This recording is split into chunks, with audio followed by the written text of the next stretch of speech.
안녕하세요. 반갑습니다.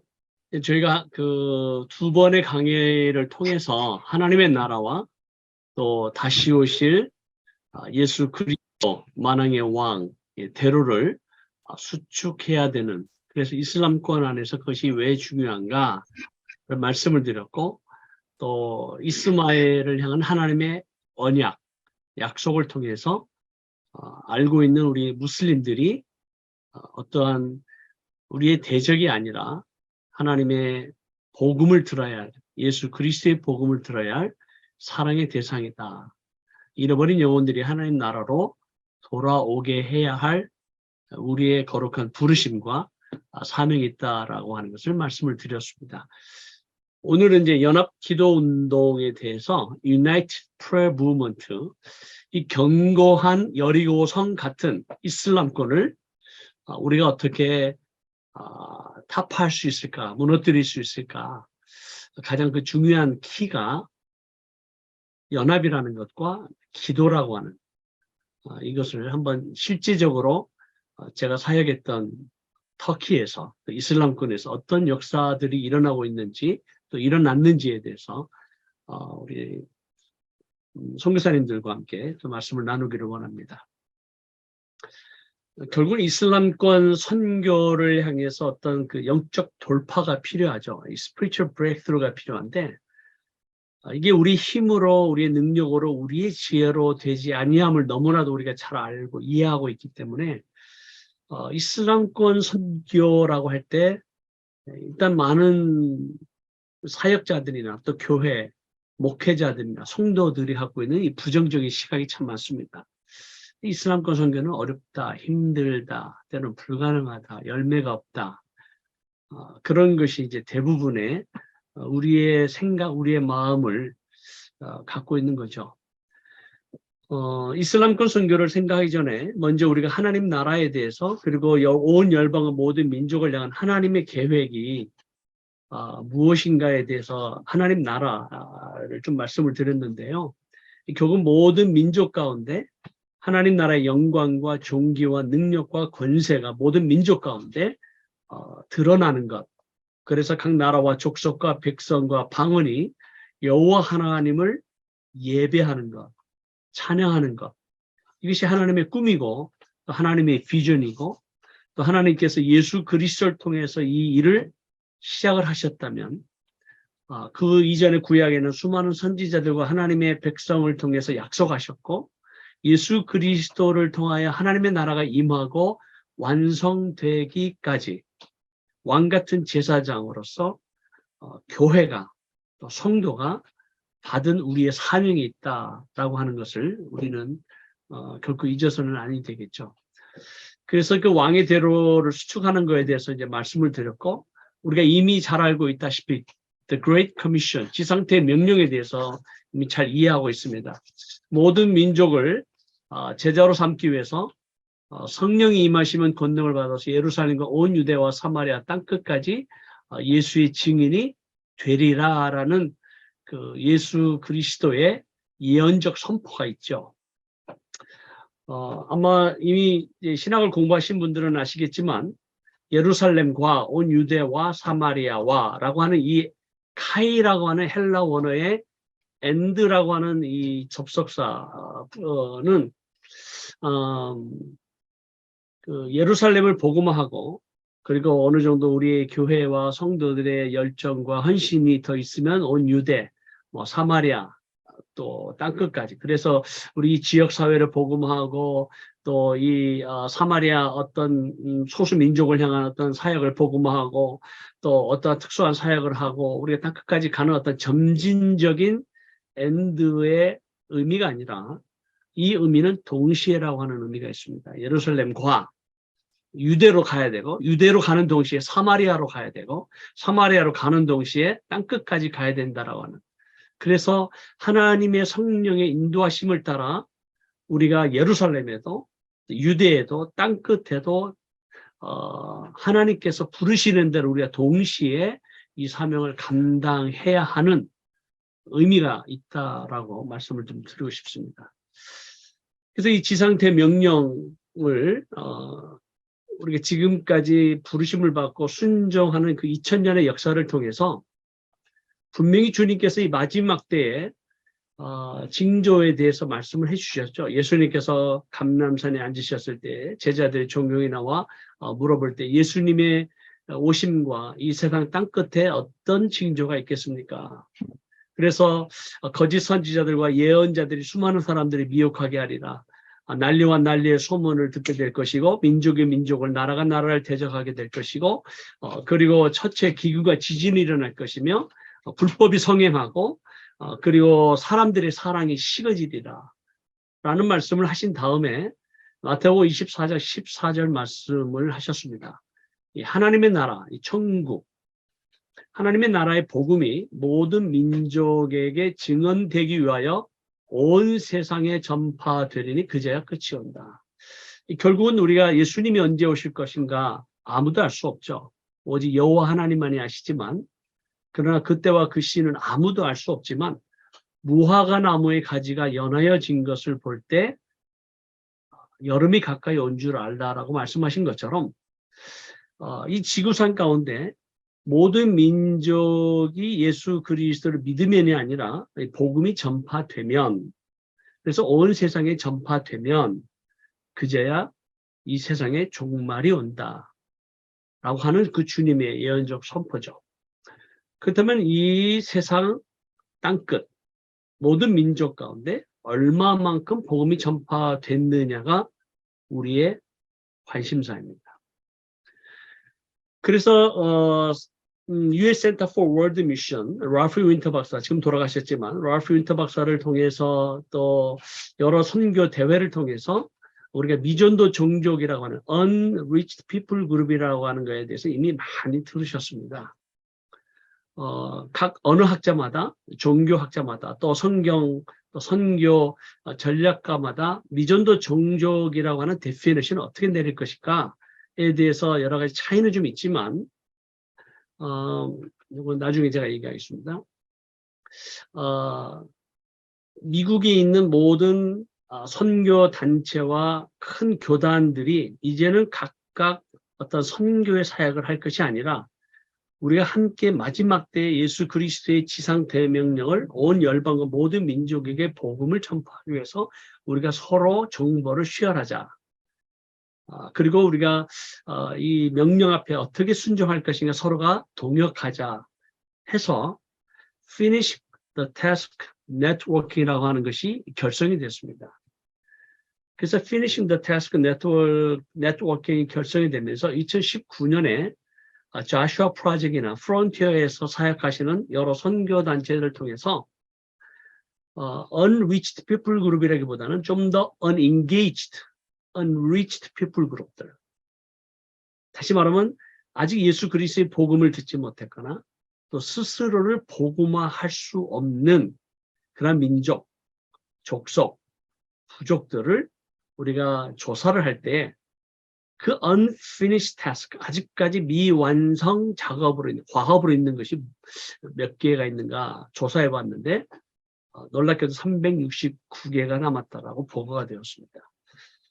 369개에 대해서 뭐 여러 가지 또 반론도 있을 수 있고요. 또 숫자적으로 또 다를 수는 있겠지만 공통적인 의견은 뭐냐면 예수 그리스도의 복음이 우리가 생각한 것보다 굉장히 빠르게 그리고 땅끝까지 있는 또 어디에 우리가 알지 못하는 수많은 종족들에게 복음이 이미 많이 전파됐다라고 하는 것을 우리가 알 수 있습니다. 그렇다면 아직도 남아있는 UUPG 그룹들, Unengaged, Unreached People 그룹들이 대부분 어디에 있는가? 이슬람권과 힌두권의 일부 가운데 있고 그 외에 이제 소수 그룹들이 좀 있습니다. 근데 이제 문제는 뭐냐면 지금 세계 기독교 선교사들이 정확한 숫자는 우리가 알 수 없지만 한 10만 명 정도로 보고 있는데요.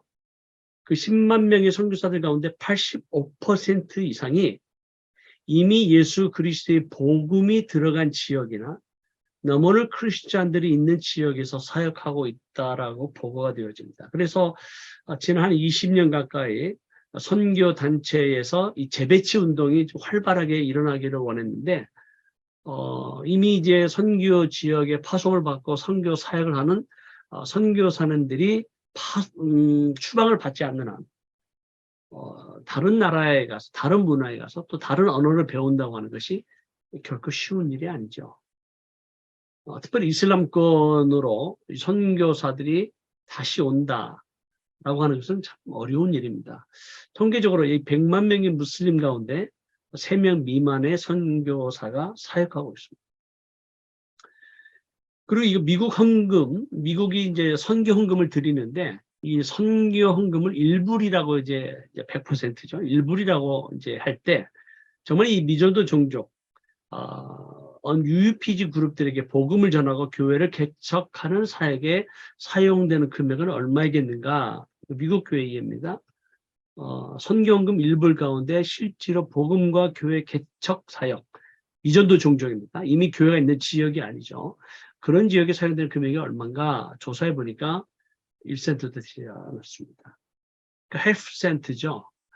그러니까 1%도 되지 않은 그 선교헌금이 정말 복음을 전파해야 되는 지역, 교회를 개척해야 되는 지역 가운데 쓰여지지 않고 있다라고 하는 것이 현실입니다. 제가 아까 잠깐 넘어간 그 사도 바울은 어떤가? 사도 바울이 갖고 있었던 이 전략, 또 이 선교의 그 프린스플은 뭐였냐면, 로마서 15장 19절에서 20절을 보면, 그리하여 내가 예루살렘으로부터 두루 행하여 일룰리곤, 지금의 알바니아입니다. 일룰리곤까지 그리스도의 복음을 편만하게 전하였노라. 또 내가 그리스도의 그리스도의 이름을 부르는 곳에는 복음을 전하지 않기를 힘썼다. 사도 바울만 복음을 전한 게 아니죠. 12사도도 있었고, 또 예루살렘에 큰 핍박이 일어났을 때 흩어진 예루살렘 교회 성도들이 두루다니며 복음을 전하죠.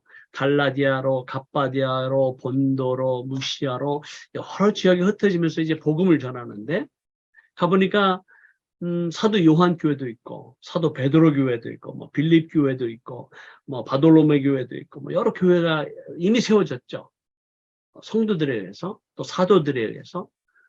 그때 사도 바울이 가보니까, 여기 왜 사도 바울 교회가 없는가? 사도 바울 교회를 하나 세워야지. 이렇게 하지 않았다라는 거죠. 이미 그곳에 예수 그리스도 이름을 부르는 곳이라면 나는 복음을 전하지 않기로 애썼다, 힘썼다, 결단했다. 왜요?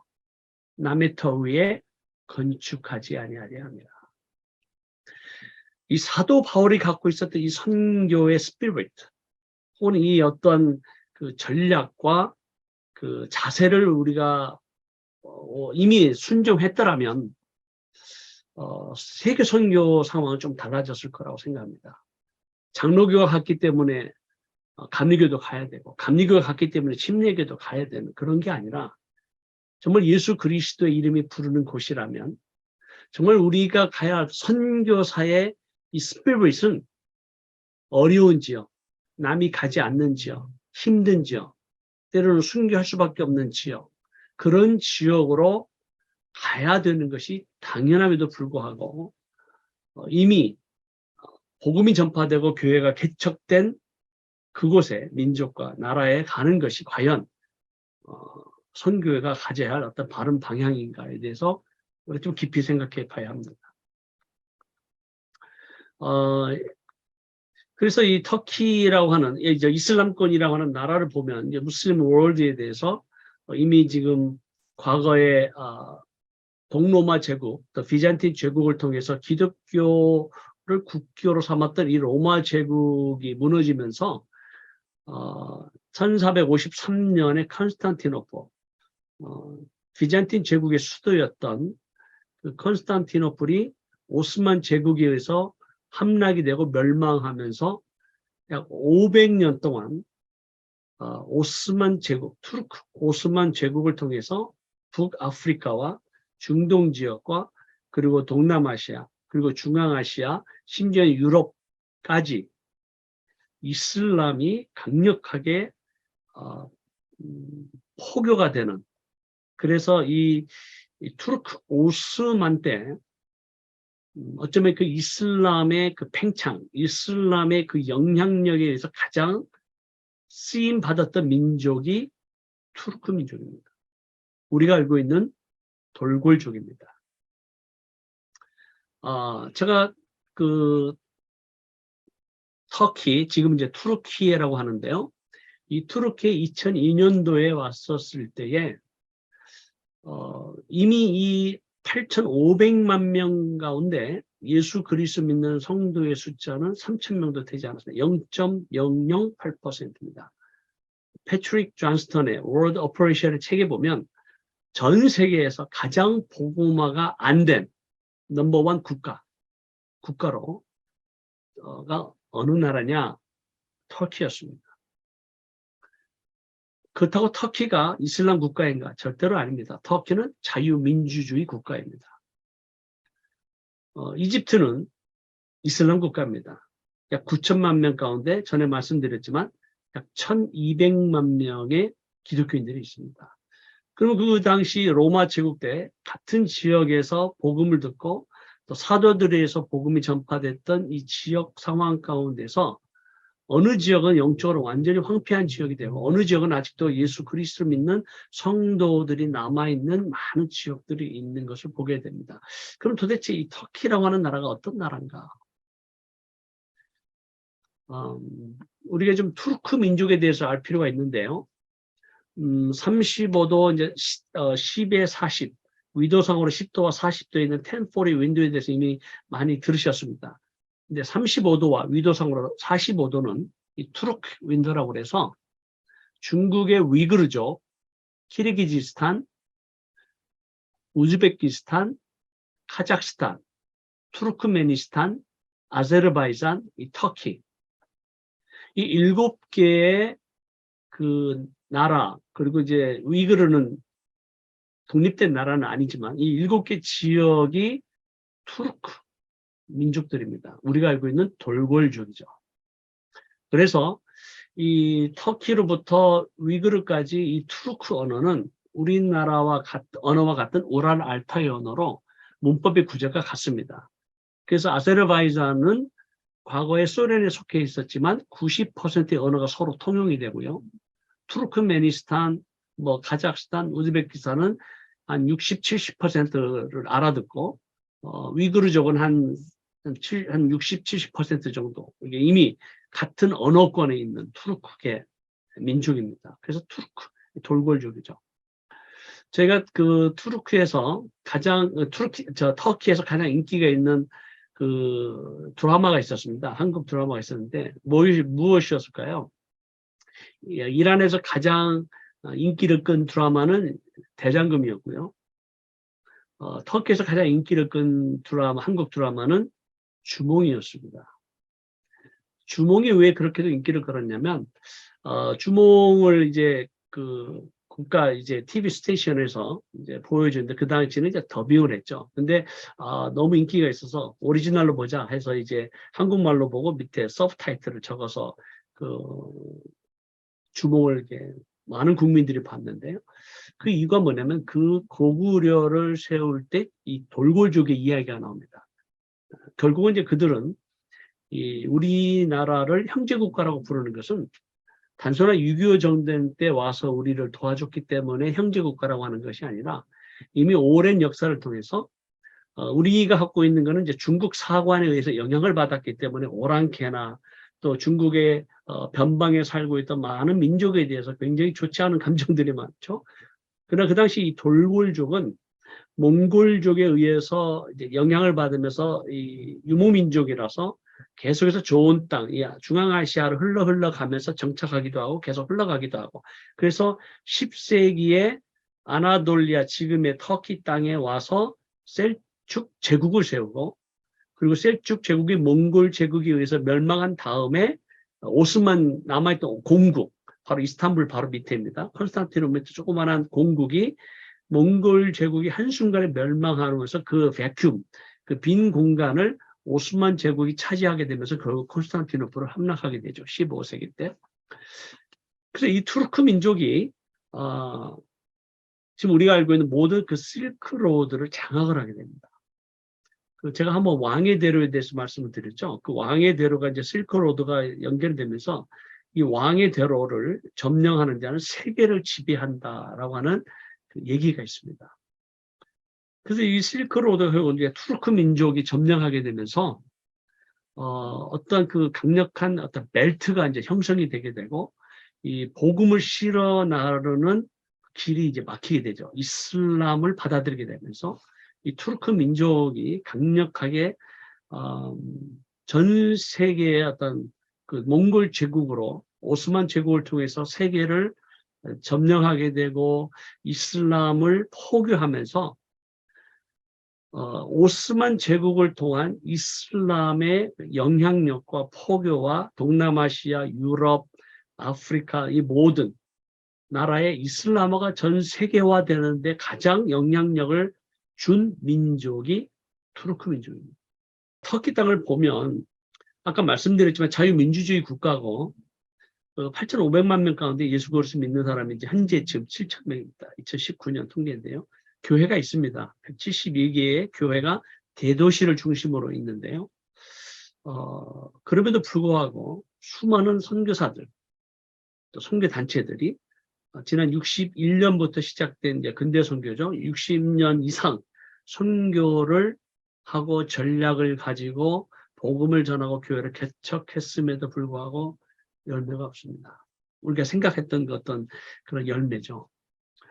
그래서 이 참 터키가 굉장히 사역하기 쉽지 않은 또 어려운 그런 지역으로 알려져 있습니다. 물론 마음껏 복음을 전할 수 있는 지역도 있고 없는 지역도 있고 지역에 따라 다 다릅니다. 어떤 선교사님이 어떻게 이제 복원에 따라 다 다른데요. 그만큼 남북한 합치고 4배가 되기 때문에 이 큰 이 터키 땅에서 복음의 전파가 이렇다 저렇다라고 이렇게 쉽게 단정할 수는 없는데요. 저희가 보는 이 터키는 동양과 서양을 연결하고 또 유럽과 중동과 아프리카와 아시아를 연결하는 굉장히 중요한 전략적 지역입니다. 그래서 수많은 제국이 히타이트 제국, 해쪽 속이죠. 히타이트 제국부터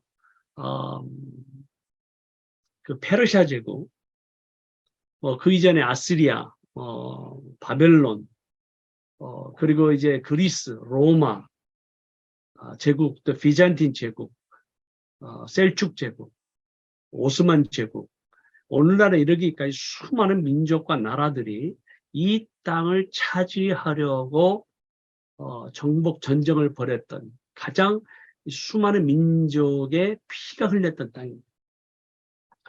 그래서 이 터키 땅이 굉장히 아름다운 땅이죠.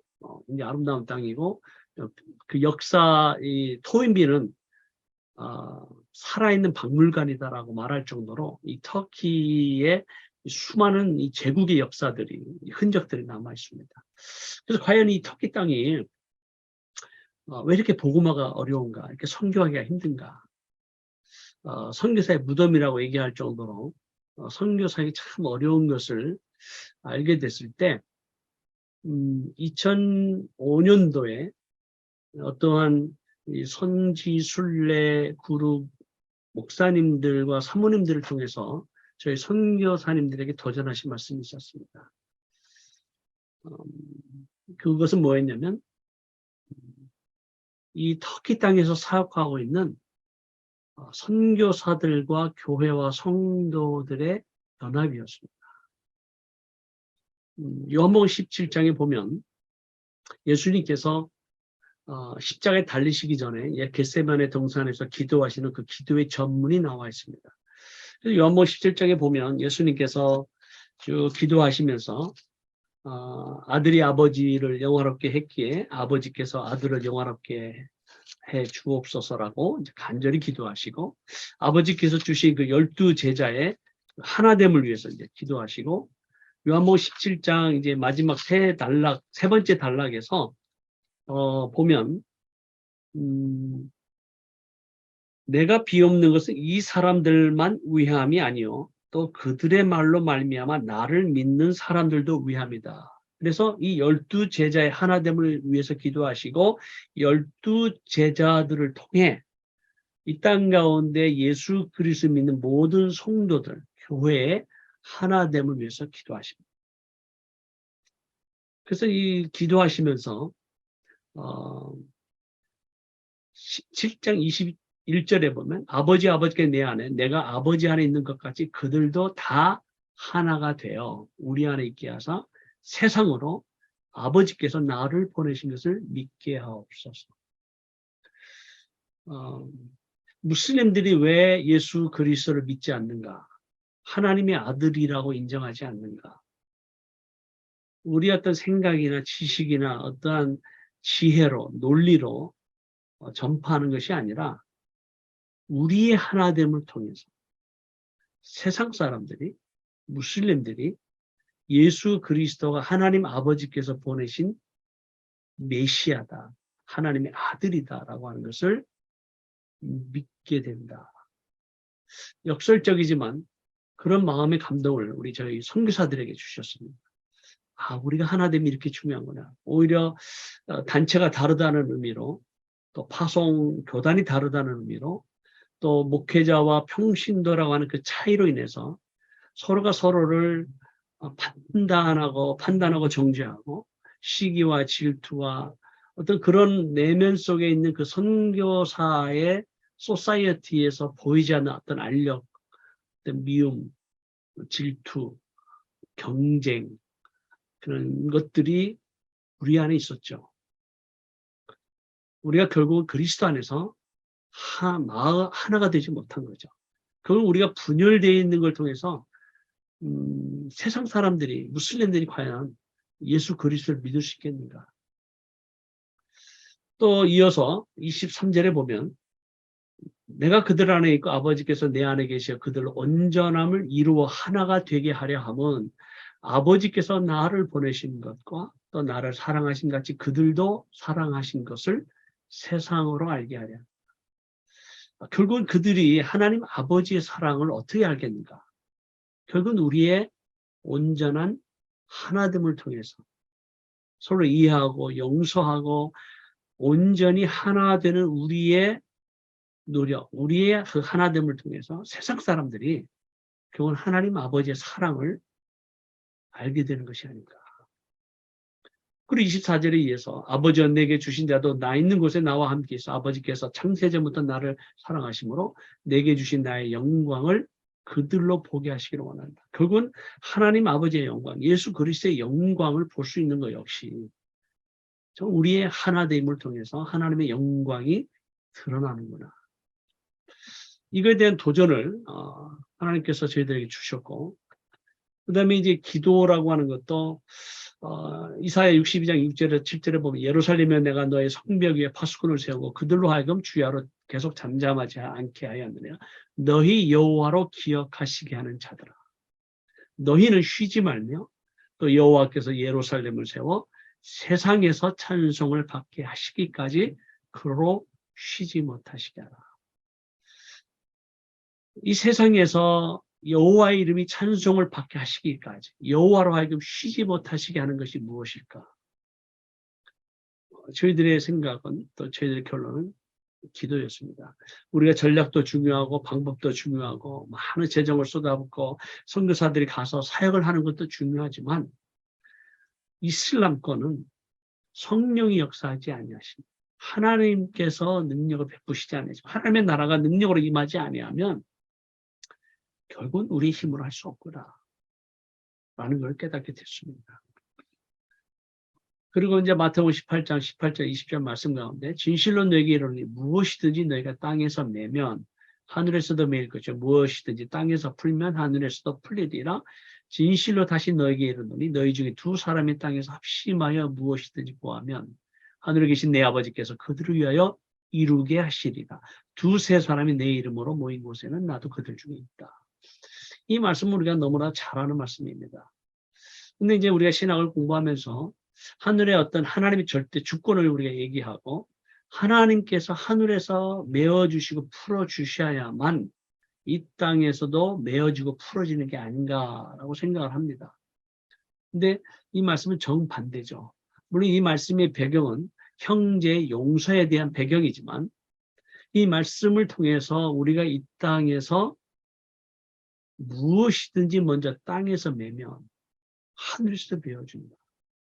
무엇이든지 땅에서 풀면 하늘에서도 풀립니다. 그래서 연합으로 한 마음이 되어 너희가 무엇이든지 땅에서 매면, 그래서 매고 푸는 하늘의 권세와 하늘의 능력과 하늘의 영광을 나타내는데 그 모든 그것이 우리에게 있다라고 하는 생각을 갖게 되었습니다. 다시 말하면 아들의 자녀된 그 자녀된 권세를 우리에게 주셨기 때문에 그 하늘과 땅의 권세를 예수 그리스도께서 죄와 사망 권세를 이기시고 부활하시면서 예수 믿는 모든 자에게 왕 같은 제사장의 지위와 권세를 주셨다면 우리가 예수 그리스도의 이름으로 땅에서 매는, 그래서 이 땅에서 역사하는 악한 영들의 모든 역사를 매면 하늘에서도 매이고 죄와 사망의 권세 아래에 있는 영혼들을 예수 그리스도의 이름으로 땅에서 풀면 하늘에서도 풀어지는구나 라고 이해가 되어져서 우리가 이제 기도할 때 선포하는 기도를 시작을 했죠. 우리가 주님이 가르치신 기도가 있습니다. 하늘에 계신 우리 아버지 이름이 거룩히 여김 받으시옵소서. 아버지의 뜻이 하늘에서 이루어진 것처럼 이 땅에서 이루어지옵소서. 우리가 이제 기도하는데 이 기도의 문을 보면 헬라 원어 성경을 보면 다 명령형입니다. Come, thy kingdom. 하나님의 나라가 임하라. 아버지의 뜻이 하늘에서 이루어진 것처럼 이 땅에서도 이루어져라. 명령형으로 되어 있습니다. 선포라는 거죠. 그 다음에 이제 우리의 간구가 나오는데요. 우리가 기도하는 것도 좀 달리 해야 되겠구나. 우리가 이제 선교 지역에서 사역을 하면서 우리가 선포하는 기도. 하나님의 나라가 하늘에서 이미 이루어졌기 때문에 이 땅에서 이루어지도록 명령하는 기도. 하나님의 능력이 나타나는 기도. 우리가 메고 푸는 능력의 역사를 우리에게 있는 것이 아니라 하늘에 있기 때문에 그 기도를 통해서 예수 그리스도 이름을 구하면 하나님께서 이 땅에 역사하시겠구나. 그래서 시작한 것이 연합 기도 운동이었습니다.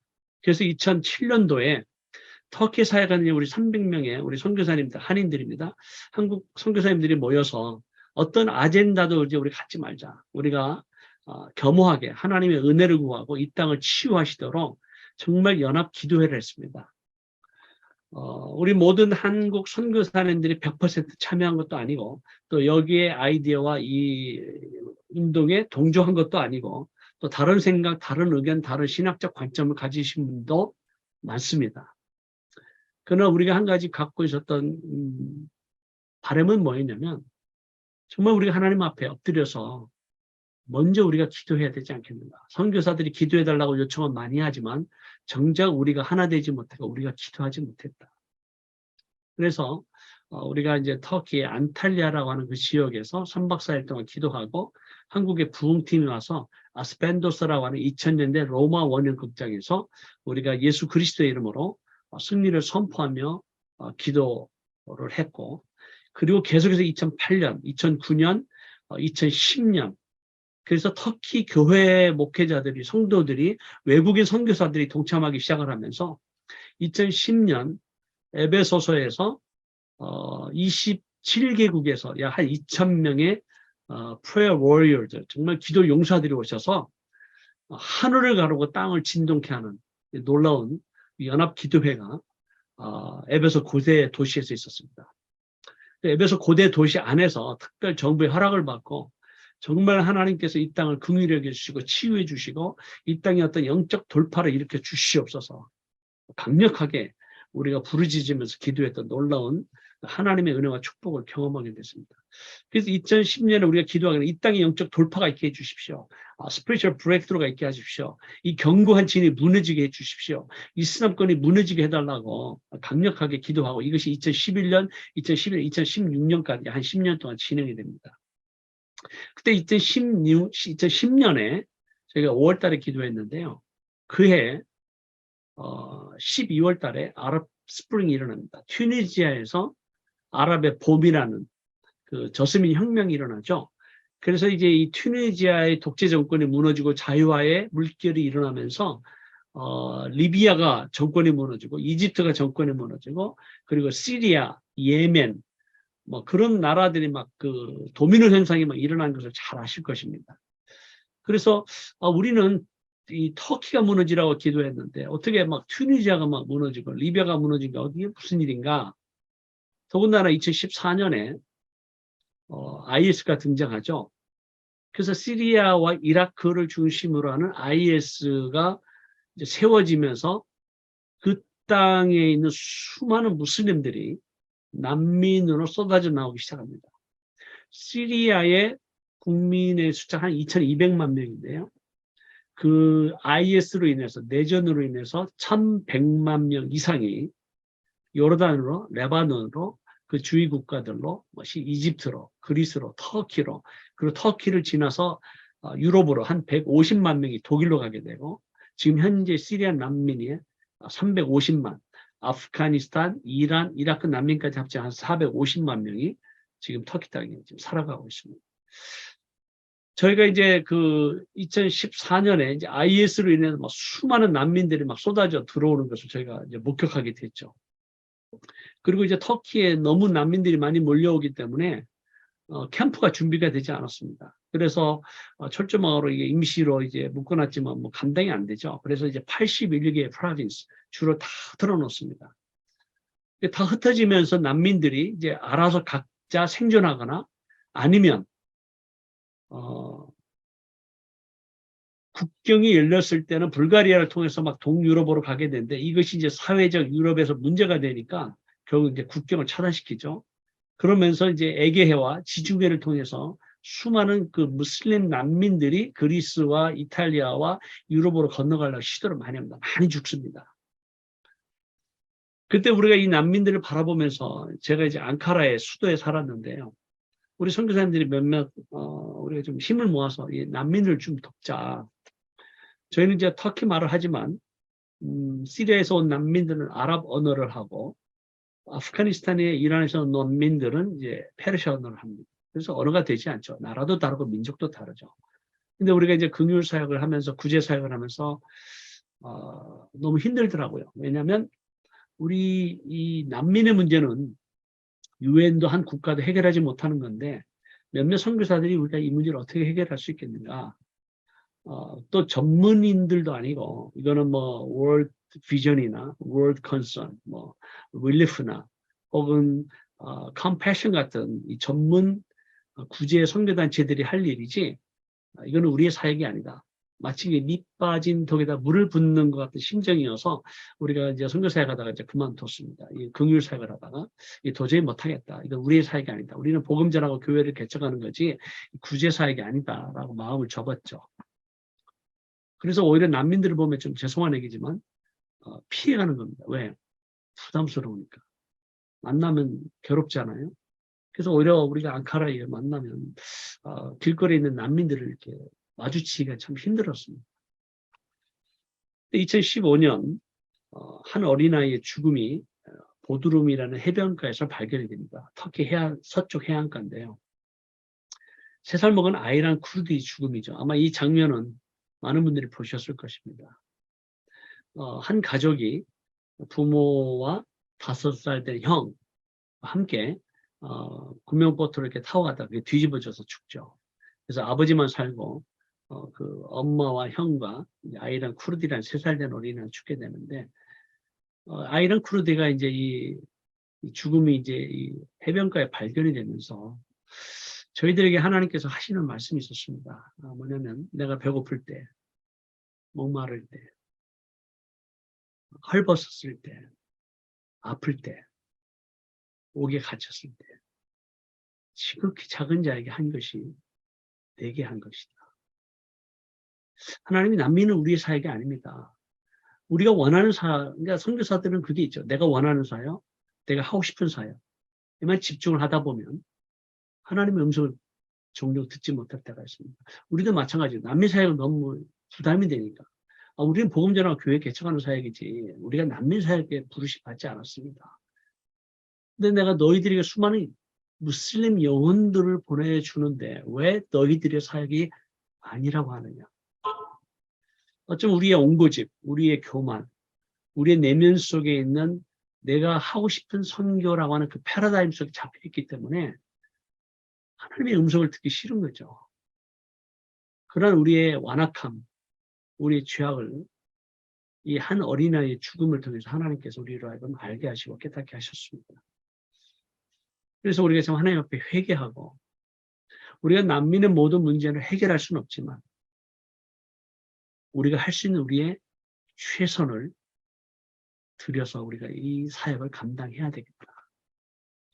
그러면서 저희들이 이 난민들을 도울 수 있는 우리의 최선, 그리고 이제 주위에 알리고 우리가 여러 가지 생필품들을 준비하고 약품을 준비하고 난민 캠프를 방문하면서 여러 가지 이제 다양한 사역들을 시작하게 됐고, 그리고 요르단, 레바논, 이라크, 그리스, 이집트 흩어져 있는 수많은 난민들과 난민 캠프를 방문하면서 이 수많은 난민 어린아이들과 또 그들의 아픔, 그들의 고통, 그들의 눈물을 보게 되었습니다.